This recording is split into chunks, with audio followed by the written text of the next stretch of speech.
ఇలాంటి పేదవాళ్ళకి అందరికీ సహాయం చేయాలనే ఉద్దేశంతోనే అన్నీ చేస్తున్నాం. ఇంకా మంచి రోజులు వస్తాయి, చేద్దాం. లేదు సార్, మాకు సొంత ఇల్లు అనేది లేదు సార్. సొంత ఇల్లు కల ఏదమ్మా? ఇల్లు లేదు సార్. నాకు రెంటింట్లో ఓకే. రెంటింట్లో ఉన్నాను సార్.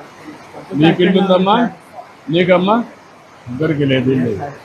నేను ఇల్లు కట్టేయమంటారు, కలెక్టర్ చెప్తాను, ఇల్లు కట్టిస్తారు. ఇంటి దాకా ఇచ్చి ఇల్లు కట్టిస్తాను. చాలా సంతోషం చేస్తాం, సార్, చేద్దాం. చాలా సంతోషం. దీంతో మన వాటర్ ఏదైనా ఉంటే కూడా దగ్గరకు వచ్చేస్తుంది సార్.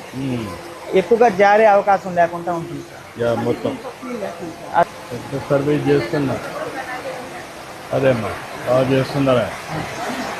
చాలా సంతోషం కూడా సార్. మిమ్మల్ని ఇంత దగ్గరగా చూస్తానని అనుకోలేదు లేదు సార్. నేను చాలా బాగా చేస్తున్నారు.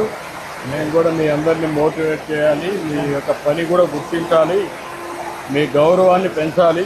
చాలా వరకు ఇప్పుడు మేము చేస్తున్న పని అందరికీ తెలుస్తుంది సార్. నాకు ఇంకా సంతోషం సార్. బాగా చేస్తున్నారు, చాలా సంతోషంగా.